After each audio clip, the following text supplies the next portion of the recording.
Once upon a time, in the small town where I grew up, there was a house at the end of my street that all the kids called the Haunted House. It was an old, dilapidated building that had been abandoned for as long as anyone could remember. As a child, the stories about the house terrified me, but I couldn't resist the urge to explore its eerie interior. One crisp autumn afternoon, my best friend Sarah and I decided to muster our courage and venture into the haunted house.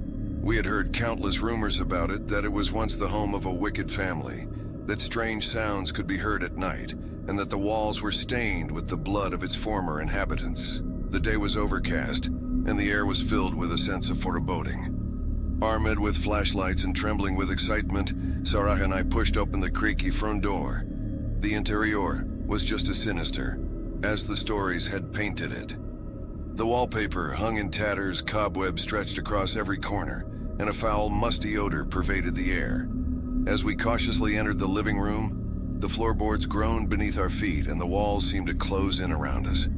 We shared a nervous glance but pressed on, our curiosity overpowering our fear.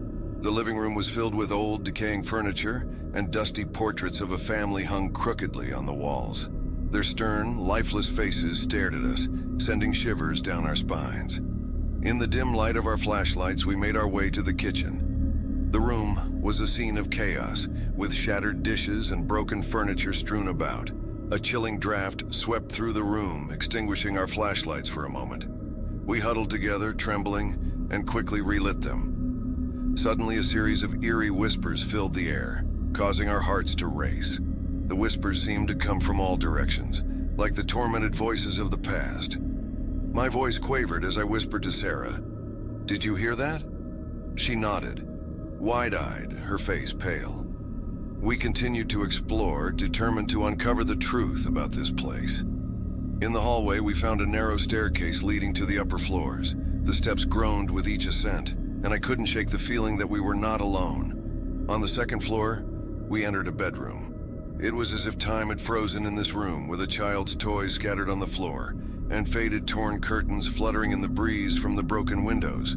My flashlight revealed a small, rusted crib, and I couldn't help but imagine the child who once slept there. But our sense of dread deepened when we entered the final room at the end of the hall. In the dim light, we saw a tattered journal lying on a dusty desk. The pages were filled with chilling entries, describing the family's descent into madness, their belief in dark rituals, and the torment they had brought upon themselves. As we read the journal, the whispers in the house grew louder and more malevolent. Shadows danced on the walls, and a bone-chilling cold swept through the room. It was then that we realized the horrifying truth. The malevolence of this place had seeped into our very souls. Panicking, we rushed back downstairs, but the door we had entered through had vanished, leaving us trapped in this nightmarish house. The whispers grew into anguished cries, and the walls seemed to close in on us as we desperately searched for an exit. Hours passed, though it felt like an eternity. Our flashlights dimmed and the air grew heavy with despair. Finally, we stumbled upon a hidden door in the basement. With trembling hands, we pushed it open, and a blinding light flooded in. We emerged from the basement, gasping for fresh air, and found ourselves back on the street. The haunted house had disappeared, leaving only an empty lot in its place.